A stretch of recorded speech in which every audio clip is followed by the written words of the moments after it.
Assalamualaikum warahmatullahi wabarakatuh. Semangat pagi, bagaimana kabarnya semuanya? Semoga selalu dalam kondisi yang sehat walafiat tanpa kurang suatu apapun. Baik, kali ini kita akan belajar bersama tentang peduli lingkungan.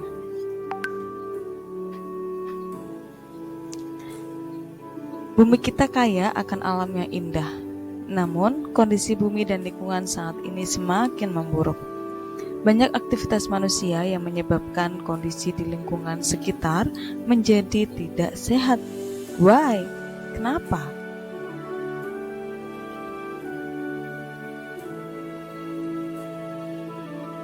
Ada 3 gambar di depan kalian saat ini.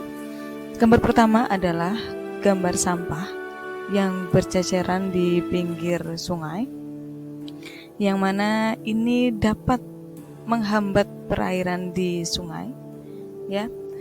Ini yang mengakibatkan terjadinya bencana alam, salah satunya adalah banjir.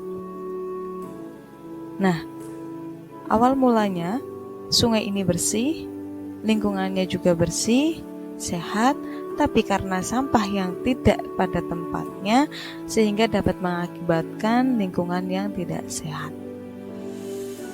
Maka harus ada tempat sampah tersendiri untuk menjadi penampungan sampah. Gambar yang kedua adalah gambar yang mana saat ini banyak sekali tingkat orang sakit, khususnya karena terpapar COVID, ya. Ini pun karena salah satunya adalah virus, ya, yang mana virus ini mungkin muncul karena lingkungan yang saat ini sudah semakin memburuk.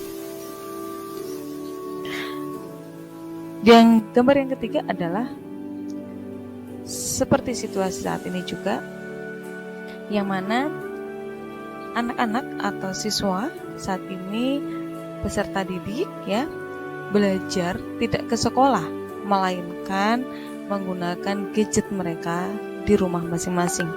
Entah itu menggunakan HP, entah itu menggunakan laptop. Mereka belajar gitu ya, bersama teman-teman ataupun keluarga di rumah.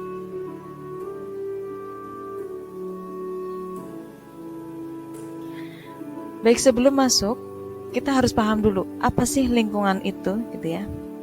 Lingkungan adalah kombinasi antara kondisi fisik yang mencakup keadaan sumber daya alam seperti tanah, air, energi surya, mineral, serta flora dan fauna yang tumbuh di atas tanah maupun di dalam lautan, dengan kelembagaan yang meliputi ciptaan manusia. Ada 2 komponen yang di sini saya angkat adalah komponen abiotik dan komponen biotik. Apa itu komponen abiotik? Komponen abiotik adalah segala yang tidak bernyawa. Jadi abiotik itu yang tidak bernyawa, seperti tanah, udara, air, iklim, kelembaban, terus cahaya dan bumi, gitu ya. Terus komponen biotik itu apa gitu? Komponen biotik adalah segala sesuatu yang bernyawa seperti tumbuhan, hewan, manusia, dan mikroorganisme. Mikroorganisme ini adalah salah satu hewan yang mungkin tidak dapat kita lihat secara kasat mata, gitu ya, karena sangat kecil, yaitu virus dan bakteri. Ya, jadi pahami dulu. Komponen abiotik adalah komponen yang tidak bernyawa. Di sini alam kita sebenarnya indah, gitu ya. Nah, komponen abiotik ini udara, air itu sangat berpengaruh sekali dalam kesehatan kita dalam keseharian, gitu. Selanjutnya adalah komponen biotik. Komponen biotik di sini adalah yang bernyawa, gitu ya, yang mana makhluk hidup yang dapat berkembang biak seperti manusia, tumbuh-tumbuhan, hewan, gitu ya. ini akan terus bertambah gitu ya. Ini adalah komponen biotik.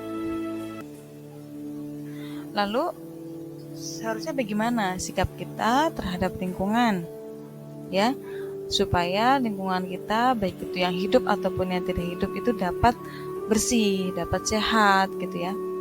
Yang pertama, membuang sampah pada tempatnya. Ini sama seperti gambar yang di awal tadi, bahwasanya kita harus membuang sampah pada tempatnya gitu ya. Tidak boleh membuang sampah sembarangan. Ketika kita membuang sampah di sungai, maka yang terjadi adalah sungai itu akan mampet dan bisa mengakibatkan banjir, misalnya gitu ya. Itu tidak pada tempatnya. Yang kedua, mengurangi sampah plastik. Nah, ini kenapa sampah plastik? Karena sampah plastik ini tidak mudah busuk. Tidak sama seperti halnya daun, misalnya gitu ya. Sehingga kita harus meminimalisir penggunaan sampah, sehingga dapat mengurangi sampah plastik. Yang ketiga, sediakan lahan untuk tanaman. Nah, ini penting sekali. Kenapa kita harus mencoba untuk bercocok tanam? Supaya tanaman ini dapat membantu oksigen kita untuk lebih baik gitu ya. Tanaman ini dapat menangkap polusi-polusi yang ada di lingkungan kita, dari udara, polusi udara yang mungkin berasal dari kendaraan ataupun asap yang lainnya gitu ya. Yang keempat, menjaga lingkungan agar tetap bersih dan sehat. Nah, ini kuncinya, kita harus menjaga lingkungan di sekitar kita supaya tetap bersih dan sehat. Selanjutnya, yang kelima, gunakan sepeda dan jalan kaki. Nah, ini kenapa kok disarankan untuk menggunakan sepeda dan jalan kaki? Ini untuk meminimalisir peningkatan polusi udara. Yang keenam, matikan lampu saat tidak digunakan. Yang ketujuh, menjaga tanaman dengan baik. Nah, ini berkaitan ya. Yang kedelapan, menjaga binatang peliharaan dengan baik. Ya, itu ya yang harus kita lakukan supaya lingkungan kita tetap indah, tetap sehat gitu ya. Lalu selanjutnya, kita harus pahami bersama bahwasanya saat ini bumi kita sedang tidak baik-baik saja. Banyak yang terserang penyakit karena lingkungan yang tidak sehat. Kalau bukan kita yang memelihara, maka siapa lagi? Yuk, kita mulai praktikkan perilaku peduli lingkungan dari sekarang. Ya, contohnya seperti membawa botol minum atau tempat makan ketika bepergian. Terus kita juga dapat merawat tanaman dan memelihara hewan dengan baik gitu ya. Intinya menjaga kebersihan lingkungan di sekitar kita. Baik, itu ya dari saya. Semoga bermanfaat. Sekian, wassalamualaikum warahmatullahi wabarakatuh.